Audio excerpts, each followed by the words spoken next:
du Sud.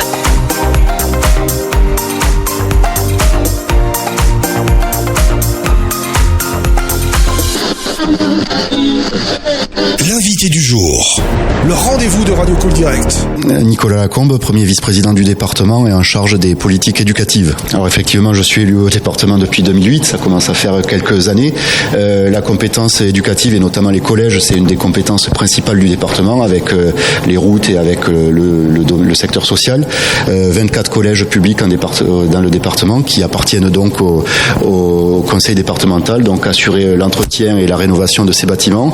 300 agents de collège qui travaillent dans la totalité de nos collèges, donc pareil, une grosse masse salariale, mais aussi des agents qui ne sont pas sur le site du département et qui donc, travaillant dans les collèges, nécessitent une attention particulière de suivi de leur carrière et du suivi de leurs aspirations pour qu'ils travaillent au mieux au service de nos élèves. La restauration scolaire, qui est aussi un gros secteur, puisque nous avons mis en place il y a une dizaine d'années maintenant du 47 dans nos assiettes pour permettre à nos collégiens de manger de la nourriture en filière courte, approvisionnement local et essentiellement lot-et-garonnais avec un certain nombre de producteurs qui travaillent pour nos collèges.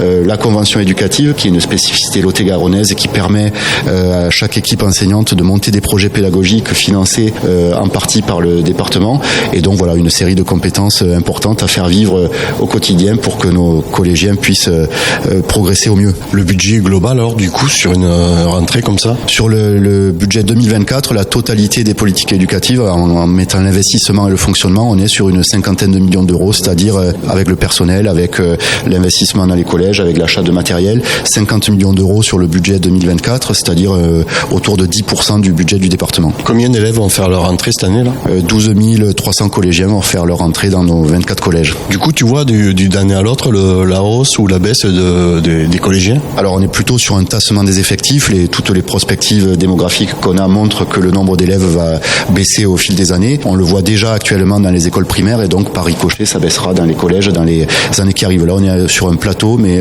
c'est une baisse qui arrive. Vous prenez combien de temps à l'avance pour préparer cette rentrée? Une rentrée elle se prépare en permanence en fait.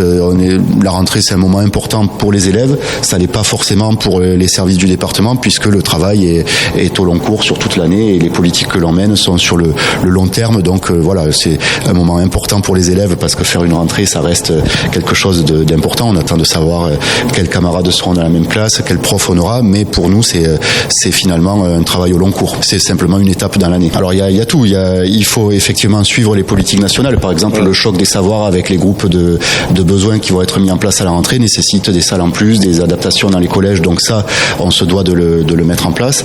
Évidemment, vous me demandez si avec plus d'argent on ferait plus. La réponse est oui. Si la présidente me disait que j'avais 10 millions d'euros de plus en investissement, on saurait les utiliser. Mais on fait avec ce qu'on a et je crois qu'on a des politiques éducatives sérieuses qui tiennent la route et qui permettent à nos collégiens d'être scolarisés dans de bonnes conditions. Et aussi les travaux qui ont été mis en place là, c'était urgent.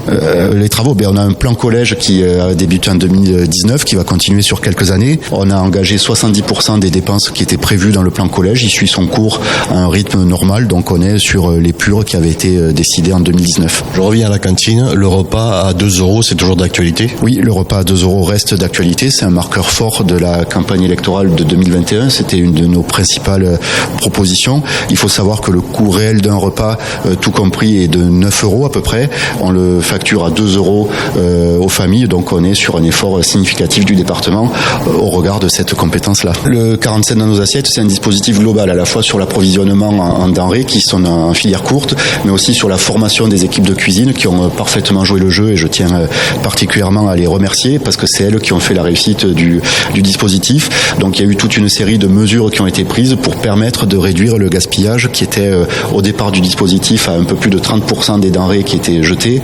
Aujourd'hui on est à moins de 5%, donc le travail qui a été fait a porté ses fruits. Il y a tout un travail de dosage des quantités, de manière de cuisiner qui permettent de réduire le gaspillage de façon drastique et donc je remercie particulièrement les équipes de cuisine qui ont joué le jeu et qui ont fait la réussite du dispositif. Alors Vous avez mis en place l'égalité filles-garçons, c'est ça se met en place là depuis combien de temps? Alors ça, pareil, c'est ma collègue Marilène Paillarès qui s'occupe de ce sujet. C'est une série de mesures qui permet de travailler sur l'égalité homme-femme dès le collège pour avoir, on l'espère, des adultes qui, sur ce point-là, auront progressé par rapport aux générations d'avant. Effectivement, dans chaque collège ont été déployés 1 ou 2 dispositifs de distribution de protection menstruelle qui ont été installés.